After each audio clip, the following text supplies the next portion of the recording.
Hello students, I'm Dr. Aisha Siddiqa, Assistant Professor, Government First Aid College, Tumkur. This video is for BSc students who are studying chemistry in the 5th semester of Tumkur University. Paper 5, that is Organic Chemistry, Session 21, refers to the terpenes. After going through this video, you should be able to understand the occurrence, structural elucidation and synthesis of citral. So you should be able to write the structure and synthesis of citral after watching this video. In the previous video, we have learned about what are terpenes, their structures, classification, as well as we have also learned Ingold's isoprene rule. Structure of citral. Citral exists in two isomeric forms in nature. One is known as citral A and the other one is known as citral B. It is the cis citral. The cis form of citral is known as citral A, and this is the trans form of citral, that is citral B. You can see that the CHO group and this bulky group is on the same side, so that is cis form, and here they are on the opposite side, that is the trans form. Let's go through the structural elucidation of citral. Citral is a monoterpenoid containing 10 carbons. It is a major constituent of lemongrass oil, which is almost about 60 to 80%. So you can imagine that it will have the smell of lemons. And it is a pale yellow colored liquid having a very strong lemon-like odor.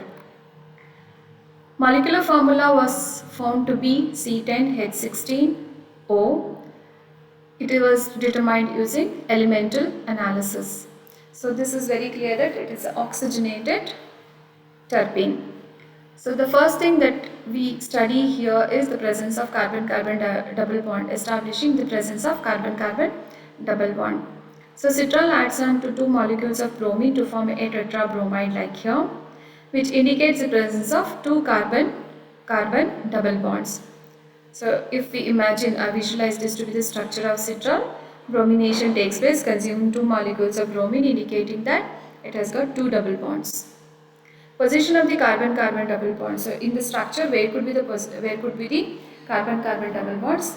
This was carried out, this was decided using potassium permanganate, alkaline KMnO4. Citral undergoes oxidation with this alkaline KMnO4 to give you these kind of products. It forms acetone, levulinic acid as well as oxalic acid. So this is possible only the double bonds if they are placed in these two positions. So there will be a cleavage of these bonds and an oxidation will take place.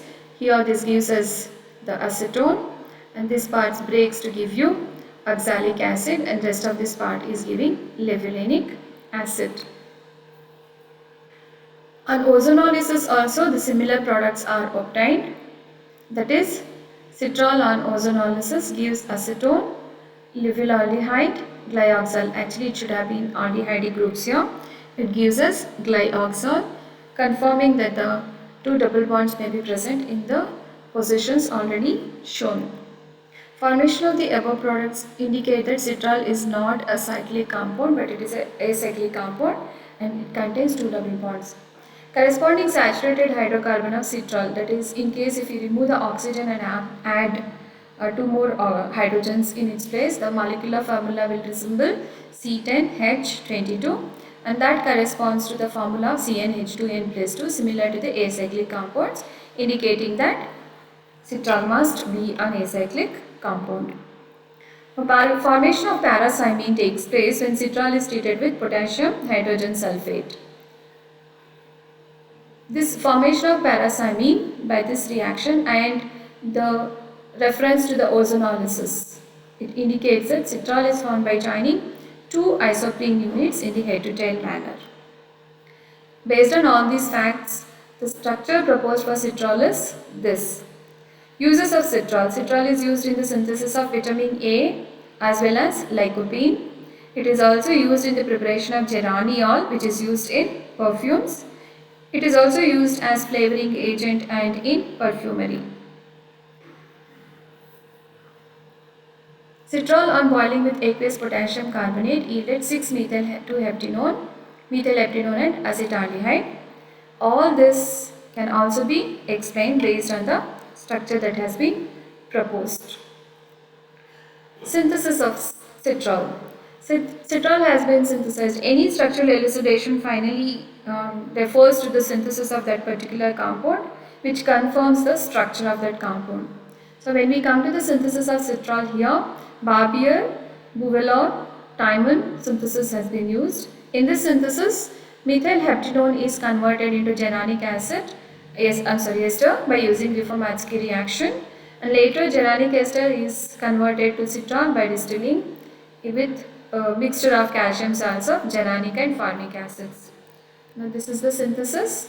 Initially methyl heptanone, it is treated are subjected to Reformatsky reaction, where it is treated with zinc and ethyl ester of iodoacetic acid. This is ethyl ester of iodoacetic acid, and then on hydrolysis we are going to get this product, which is treated with acetic anhydride. Loss of water takes molecule of water takes place. We are going to get a product like this, which is known as genanic ester. We get genanic ester. And that genanic ester is treated with a mixture of calcium salt of genanic acid as well as formic acid, that gives us citral. The questions on this topic are: how is citral converted into paracymene? The next one is presence of indication of OH group, carbonyl group, which is similar to an aldehyde group. Carbonyl group is established here.